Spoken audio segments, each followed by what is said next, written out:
There is a specific kind of silence that falls over a capital city just before an empire realizes it has lost its footing. It is not a quiet peace, but the breathless, suffocating hush of a foundation cracking under too much weight. We are witnessing that silence shatter in Seoul. The events unfolding on the Korean Peninsula are not merely a domestic political crisis, nor are they simply the desperate flailing of an unpopular president facing corruption scandals. To view them as such is to miss the forest for the rotting trees. What we are watching in real time is the catastrophic structural failure of the American security architecture in the Pacific. South Korea has long been heralded as the linchpin of the United States strategy in East Asia, a fortress of liberal democracy standing guard against the so called authoritarian axis of Pyongyang, Beijing, and Moscow. But when the fortress gates are barred from the inside and the commander of the garrison declares war on his own citizenry, the illusion of strength evaporates, revealing the terrifying fragility of Washington's global projection of power. President Yoon Suk-yeol's declaration of emergency martial law, a decree lasting only 6 chaotic hours but inflicting generational damage, was not an anomaly. It was a symptom of a terminal illness infecting the entire vassal state system that the United States has cultivated since the end of the Second World War. When Yoon appeared on television, declaring that he must suspend constitutional order to protect that very order from anti-state forces and communist sympathizers, he was reciting a script that has been written and rewritten in the halls of American client states for decades.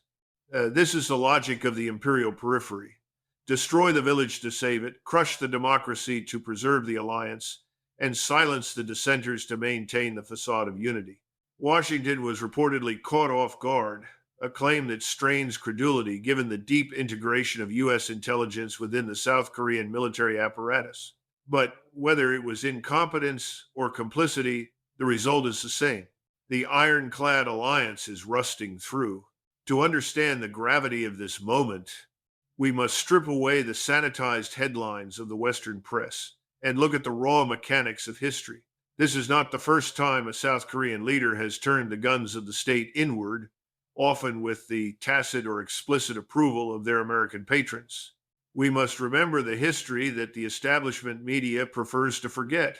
In 1961, Park Chung-hee seized power in a military coup. The United States, prioritizing anti-communist stability over the messy inconvenience of self-determination, quickly acquiesced, cementing a dictatorship that would last nearly 2 decades. In 1979 and 1980, Chun Doo-hwan followed suit, leading to the Gwangju uprising, where South Korean special forces, under a command structure ultimately answering to the U.S. military, slaughtered pro-democracy protesters. The United States did not intervene to save democracy then. It intervened to ensure that the peninsula remained a compliant forward operating base against the Soviet Union. This historical context is not ancient history. It is the DNA of the current crisis. President Yoon is the spiritual successor to these strong men, a figure who believed that the American security umbrella provided him with absolute immunity.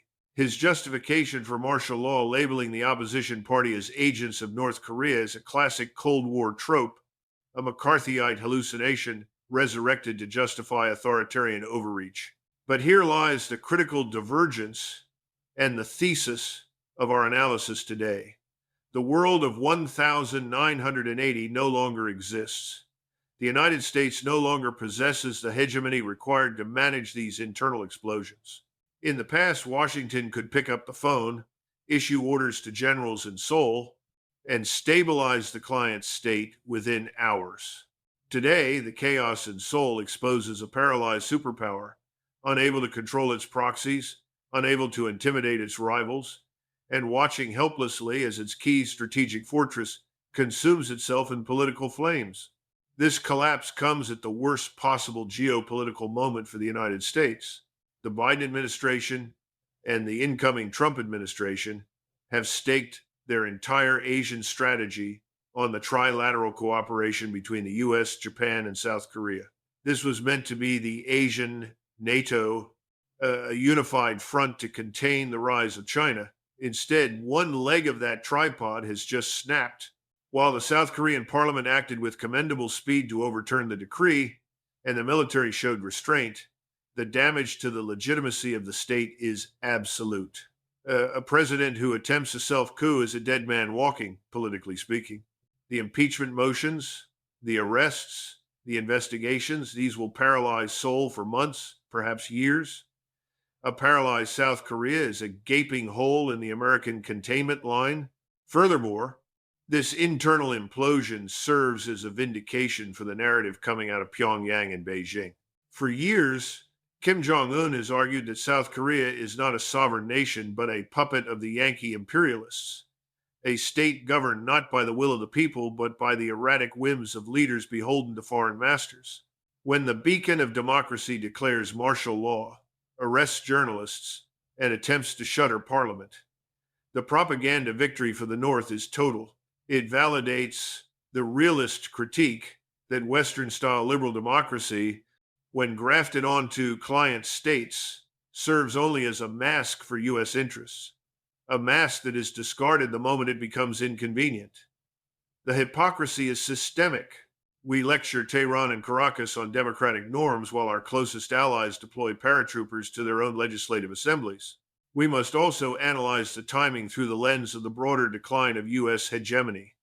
This is the twilight of the empire, where the center can no longer hold the periphery. Just as the Roman Empire faced rebellions and instability in its distant provinces as its central authority waned, the United States is seeing its influence fray at the edges. The war in Ukraine is draining Western stockpiles. The genocide in Gaza has shredded Western moral credibility.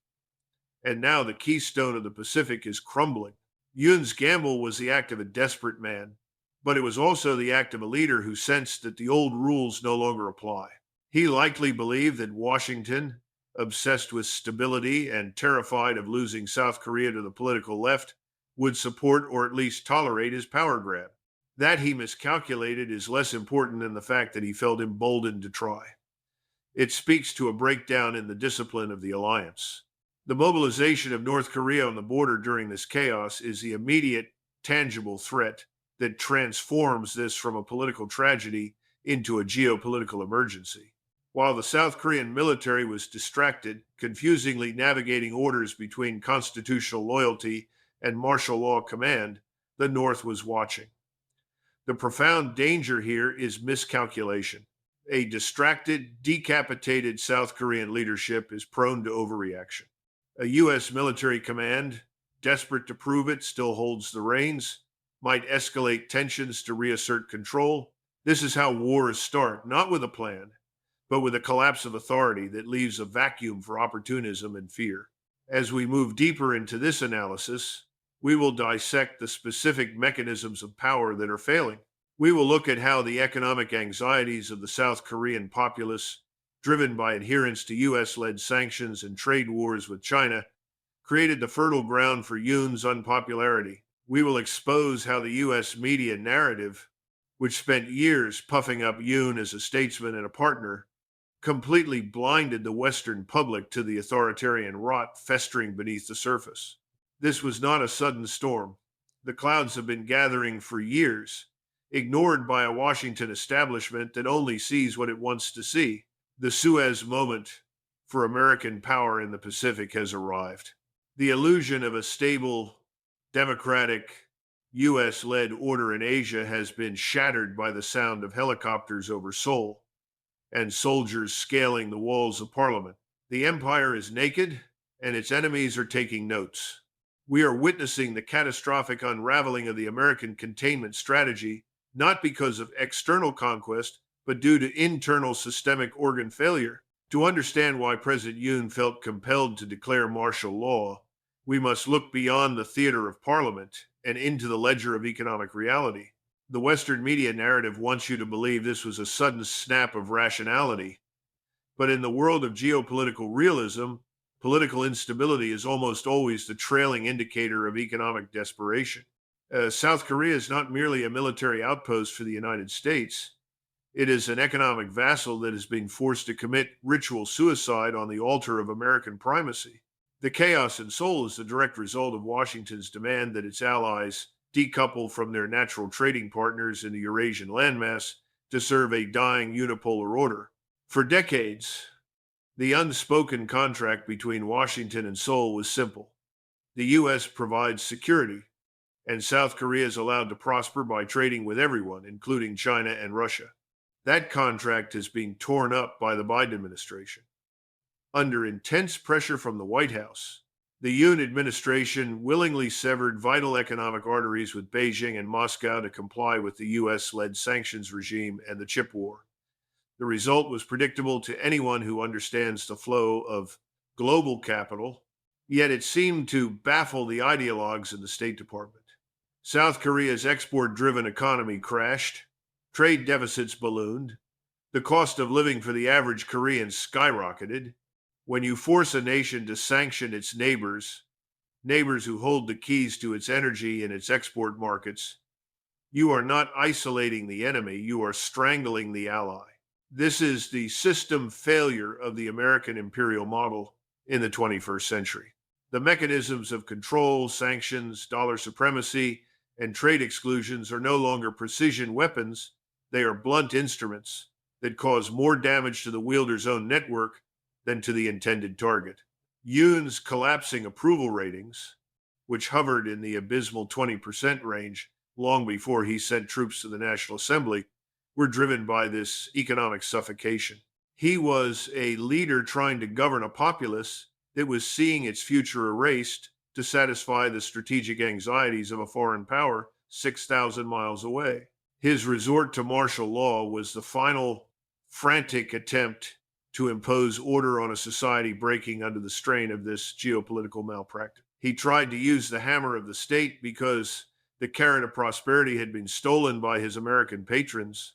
While Seoul implodes under the weight of subservience, look closely at what is happening on the other side of the 38th parallel.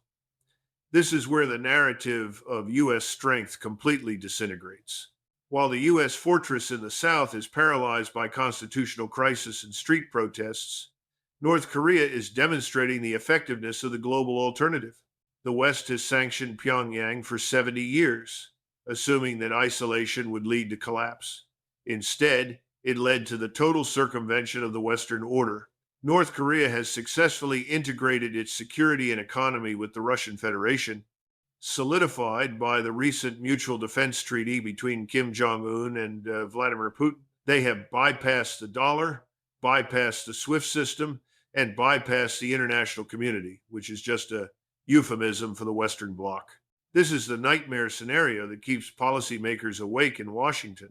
The axis of resistance, or what I prefer to call the sovereignty coalition, has built a parallel architecture that is immune to American coercion. While U.S. diplomats were busy twisting Yoon's arm to cut ties with Russia, Moscow and Pyongyang were building a logistics network that feeds artillery to the Donbass and technology to North Korea. The contrast is stark and humiliating. The U.S. ally is chaotic, economically fragile, and politically broken. The U.S. adversary is unified, militarily expanding, and diplomatically insulated by the giants of the global south. The mechanism of maximum pressure has failed. It did not break the North. It broke the South. The panic in Washington right now is palpable. Even if the press briefings remain calm, they realize that their primary leverage, access to the U.S. financial system and market, is no longer a sufficient bribe to keep client states stable. If obeying the United States means economic ruin and political suicide, as it did for Yoon, then the entire alliance structure is built on a foundation of sand. We are seeing the limits of the values-based order. You cannot eat shared values. You cannot heat homes with democracy promotion. When the tangible benefits of the alliance evaporate, all that is left is the naked coercion of the empire. And as Yoon just demonstrated, that coercion eventually turns inward. Furthermore, this internal collapse in South Korea neutralizes the U.S. strategy of using Seoul as a manufacturing hub for the military-industrial complex. The Pentagon had high hopes of using South Korean shipyards and munitions factories to replenish the depleted stocks caused by the Ukraine proxy war. That plan is now dead in the water. A nation in the throes of impeachment and potential civil unrest cannot reliably produce the weapons of war for a foreign master. The supply chain is snapped. The arsenal of democracy is closed for repairs. This creates a terrifying window of vulnerability. The United States has relied on the perception of power, the idea that its alliances are immutable and its reach infinite. That perception is shattered when the world sees South Korean special forces besieging their own parliament while North Korean missile launchers roll freely in the distance. It signals to Beijing, to Moscow, and to Tehran that the U.S. security architecture is brittle. It suggests that the encirclement of China is a paper tiger composed of nations that are one bad news cycle away from total collapse. Washington presumed it could play chess on the global board, moving pawns like Yoon at will. But they forgot that pawns have their own internal gravity, and when you push them too hard against reality, they don't just move, they topple over, taking the king's protection with them. We must now confront the ugly, rotting heart of the matter. The events in South Korea strip away the last remaining veneer of the United States' moral authority, exposing the rules-based international order for what it truly is, a mechanism of control, not a code of ethics. For decades, the U.S. State Department has weaponized the concept of democracy to batter its geopolitical rivals, justifying sanctions, coups, and invasions under the holy banner of human rights. Yet, here we have Washington's star pupil, the leader of a model democracy in Asia, declaring martial law and sending special forces to arrest the elected representatives of the people. This is the moral trap that the empire has set for itself, and now the jaws have snapped shut. The silence or the delayed, tepid response from Western capitals during the initial hours of Yoon's coup attempt was deafening. Compare this hesitation to the immediate frothing outrage directed at any leader in the global South who dares to detain a Western-funded NGO worker or question a U.S. trade deal. When a leader in Venezuela or Georgia acts to protect their sovereignty, they are instantly branded a dictator and suffocated with sanctions. But when a U.S. client in Seoul suspends the Constitution, we get diplomatic mumbling about monitoring the situation. This double standard is not an oversight. It is the operating system of the empire. Democracy, in the eyes of the Washington establishment, has nothing to do with the ballot box. It is simply a code word for compliance. A dictator who serves U.S. interests as a strategic partner, while a democratically elected leader who opposes U.S. hegemony is a regime that must be changed. This cynicism is not new, but the visibility of it in Seoul is catastrophic. We must look at the graveyard of nations saved by American intervention to understand the trajectory South Korea nearly followed. Look at Iraq. The United States invaded to bring freedom, dissolving the state apparatus and unleashing a sectarian bloodbath that killed hundreds of thousands. Look at Libya. NATO intervened to protect civilians from Gaddafi, turning the most prosperous nation in Africa into an open-air slave market ruled by warlords. Look at Syria. Washington fueled a proxy war to support democratic rebels, resulting in the near total destruction of the country's infrastructure and the rise of extremism. In every single instance, the U.S. intervention was sold as a moral imperative, and in every single instance, it led to chaos, fragmentation, and outcomes far worse than the status quo ante. South Korea is now staring into that same abyss. The United States has treated the peninsula not as a partner, but as a resource to be extracted. But unlike the oil of Iraq or the gold of Libya, the resource here is human capital and industrial capacity. The Biden administration's CHIPS Act and the forced relocation of Samsung and SK Hynix factories to American soil is a form of high-tech looting. They are hollowing out the South Korean economy, stripping it of its crown jewels to reindustrialize America, all while demanding that Seoul pay for the privilege of its own occupation. Yoon was the enforcer of this parasitic relationship. He was the manager sent by corporate headquarters to liquidate the branch office. His martial law decree was the desperate act of a manager who realized the workers were about to revolt against the liquidation. The moral trap creates a fatal contradiction for U.S. power. To maintain its global network of bases, the U.S. must rely on unpopular leaders who are willing to ignore the will of their own people. But relying on unpopular leaders requires those leaders to become increasingly authoritarian to stay in power. If the U.S. supports their crackdown, it destroys the democracy narrative it uses to rally the world against China and Russia. If the U.S. abandons the leader, the client state falls into chaos or pivots to the east. There is no good exit. Washington is chained to the corpses of the political careers it destroyed. We are seeing the inevitable consequence of a foreign policy based on coercion rather than genuine shared interest. When you build an empire on the premise that might makes right, you encourage your vassals to adopt the same logic. Yoon saw how the U.S. bullies the world, ignoring international law, bypassing the UN Security Council, weaponizing the dollar, and he applied that same logic domestically. He thought, if my patron can ignore the rules to preserve power, why can't I? He is a monster of Washington's own making. The values that the U.S. claims to export are not freedom and justice, they are power and impunity. And now those values have come home to roost in the streets of Seoul. This moral bankruptcy is fatal in the era of asymmetric warfare.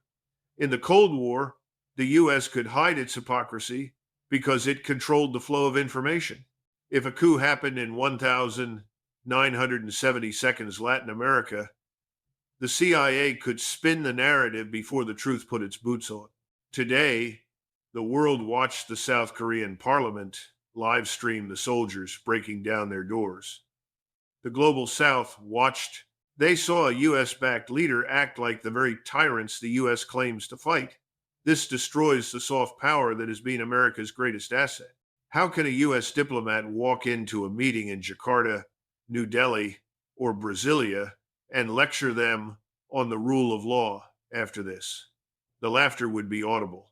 The tragedy is that the South Korean people, who have fought so hard and bled so much for their democracy, are the victims of this geopolitical game. They are caught between a nuclear-armed North and a compromised, collapsing leadership in the South that is beholden to a fading superpower. The U.S. presence on the peninsula is no longer a stabilizing force. It is an accelerant for instability. It polarizes the politics, distorts the economy, and now it has brought the country to the brink of dictatorship. The lesson for the rest of the world is crystal clear. To be an enemy of the United States is dangerous, but to be a friend is fatal. The moral high ground has been bombed into dust, and in the rubble of Seoul's political crisis, we can see the true face of the empire. A frightened giant, willing to sacrifice its own children to survive just one more day. While the Western media consumes itself with the soap opera of parliamentary maneuvers and impeachment votes, the tectonic plates of global power are shifting beneath our feet, unnoticed by the distracted masses. The collapse of political legitimacy in South Korea is not an isolated incident. It is the starting gun for a global reckoning. We are moving from the era of undisputed American hegemony into the volatile, terrifying phase of asymmetric warfare, where the primary weapons are not ballistic missiles, but economic leverage, diplomatic isolation, and the weaponization of chaos itself. The vacuum created by Washington's incompetence in Seoul is being filled instantly and ruthlessly by the rising powers of the Eurasian landmass. Observe the reaction or the strategic silence emanating from Beijing and Moscow. In the past, a crisis of this magnitude in a U.S. client state would have elicited frantic diplomatic cables and hotline calls. Today, there is a calm, predatory patience. China does not need to invade Taiwan or blockade the South China Sea to defeat American influence. It simply needs to stand still and offer itself as the island of stability in a sea of Western-induced chaos. The contrast is being broadcast to the entire global South. In the American sphere of influence, you get martial law, economic stagnation, and political cannibalism. In the BRIC sphere, you get infrastructure investment, energy security, and non-interference. The collapse of the Yoon administration is the greatest advertisement for the multipolar world that Xi Jinping could have ever hoped for. It dismantles the argument that alignment with the West guarantees prosperity and order. This reckoning is accelerating the strategy of reciprocal escalation. For years, the United States has escalated tensions in the Pacific by forming exclusionary military blocs, the Quad, AUKUS, and the Trilateral Alliance with Japan and South Korea. These were designed to encircle China, but an encirclement is only as strong as its weakest link, and that link just snapped. Now, we will see the countermove. China and Russia will not respond with bluster. They will respond by deepening the economic integration of the region, effectively bypassing the rotting carcass of the U.S. alliance system. We are likely to see an acceleration of the free trade area of the Asia Pacific, a mechanism that will pull the remaining Asian economies into Beijing's orbit and away from a volatile, unreliable American market. The most dangerous aspect of this new phase is the asymmetric nature of the conflict. The United States is still fighting the last war, obsessed with troop numbers, aircraft carriers, and missile defense systems. They measure power in tonnage and warheads. But the war for the future is being fought in the supply chains, and South Korea was the critical node in the U.S. supply chain warfare. By destabilizing the South Korean state through relentless pressure to decouple from China, Washington has inadvertently sabotaged its own national security. South Korea produces the advanced memory chips that run everything from American data centers to the guidance systems of the missiles supplying Ukraine.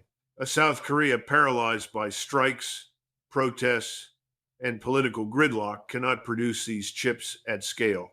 The silicon shield has been cracked by the very empire it was meant to protect. This brings the crisis home to you, the viewer. This is not a distant political abstraction. The instability in Seoul is a direct threat to your economic reality. When the global semiconductor supply chain shudders, the cost of living crisis in the West intensifies. We are looking at the potential for a massive inflationary shock driven by the disruption of high-tech manufacturing in East Asia. The United States has built a globalized economy that relies on the precise clockwork operation of its vassal states. When those vassals break down, the shelves go empty and the prices skyrocket. The chaos in Seoul will soon translate into poverty on Main Street. This is the price of imperial overstretch.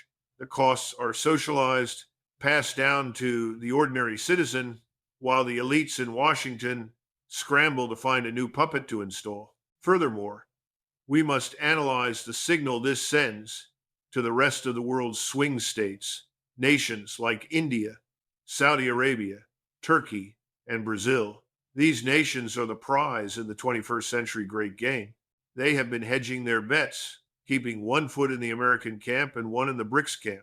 Watching the total political implosion of America's key fortress in the Pacific will force a recalculation. Why tether your national destiny to a superpower that is visibly in decline?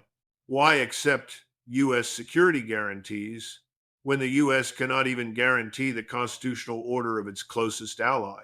We will see a rapid acceleration of these nations pivoting toward the multipolar order, seeking security arrangements that do not come with the poison pill of American political interference.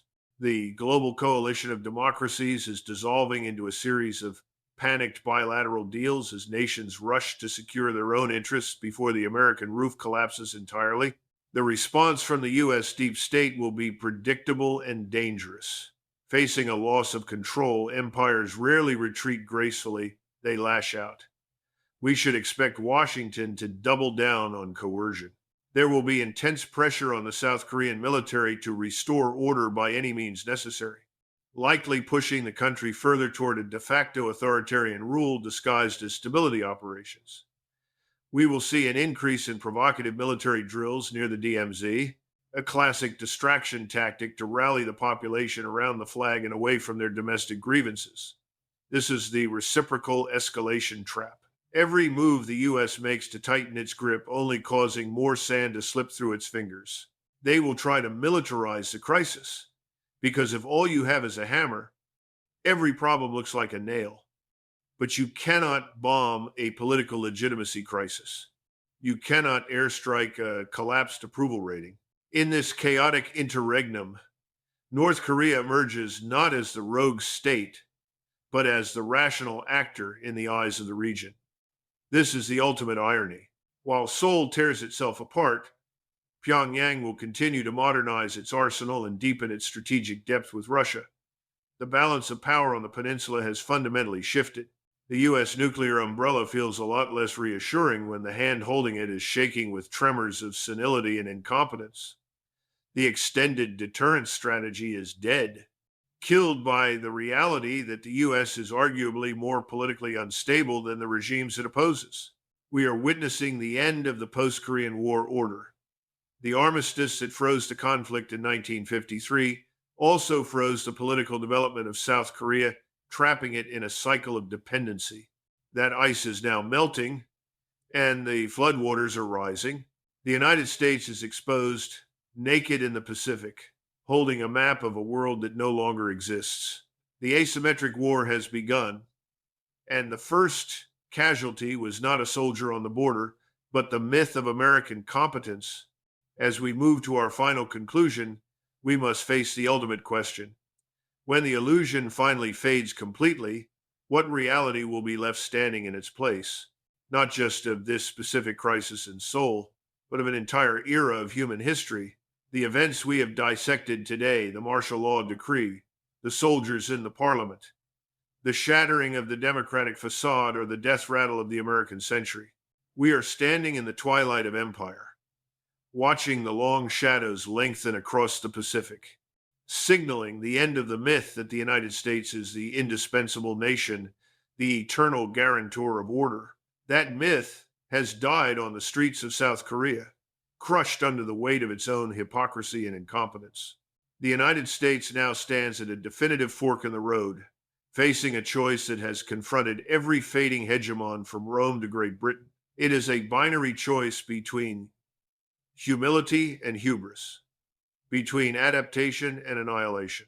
The first path requires a painful admission of reality, that the unipolar moment is over, that the world is now multipolar, and that Washington must learn to coexist with civilizational states like China and Russia rather than trying to subjugate them. It requires the wisdom to retreat from the periphery, to stop treating nations like South Korea as expendable pawns, and to focus on rebuilding its own rotting domestic foundations. It is the path of restraint, of recognizing that you can no longer dictate the terms of existence to the rest of the planet. But the second path, the path the current establishment seems hell-bent on walking, is the path of illusion. It is the refusal to accept the changing tides of history. It is the belief that if you just apply enough pressure, sanction enough economies, and stage enough coups, you can turn back the clock to 1991. This is the path of the gambler chasing his losses. President Yoon was a disciple of this illusion. He believed that blind loyalty to the American order would save him from the laws of political gravity. Instead, it destroyed him. If Washington continues to cling to this illusion of exceptionalism, this arrogant belief that it is immune to the consequences of its own actions, then what happened in Seoul will not be an anomaly. It will be a preview. The chaos we witnessed in the South Korean National Assembly is a mirror reflecting the future of the West itself. When you hollow out your economy to fight proxy wars, when you weaponize your judicial system to crush dissent, and when you define democracy as nothing more than obedience to the state, you are planting the seeds of your own destruction. The Suez moment is not just about losing a canal or a fortress. It is about the psychological break when the world realizes the emperor has no clothes. That moment has arrived.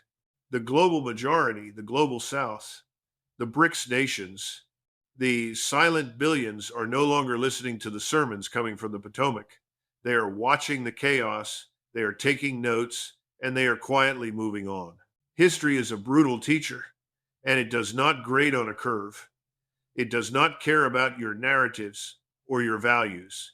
It cares only about power, cohesion, and reality.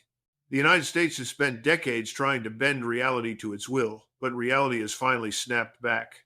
The fortress in the Pacific has been breached from within, not by North Korean tanks, but by the internal contradictions of the empire itself. As the sun sets on the American order in Asia, we are left with a terrifying clarity. The old world is dying, and the new world is struggling to be born. In this time of monsters, our only shield is the truth. This channel is dedicated to that truth, the harsh, unfiltered reality of how the world actually works, not how they tell you it works. If you are tired of the sanitized lies of the mainstream media, if you want to understand the mechanics of the shift toward a multipolar world, and if you refuse to be a passive observer of history, then you know what to do. Subscribe to this channel, turn on the notifications, join the community of realists who see the writing on the wall. We are building the archive of the new era. I want to hear your analysis in the comments below. Answer me this. First, do you believe the collapse of the Yoon administration marks the permanent end of U.S. dominance in the Pacific, or will Washington find a way to install a new, more effective puppet regime? Second, looking at the internal chaos in South Korea, is this a warning sign that similar political instability is inevitable within the United States itself as the empire declines? Let the debate begin.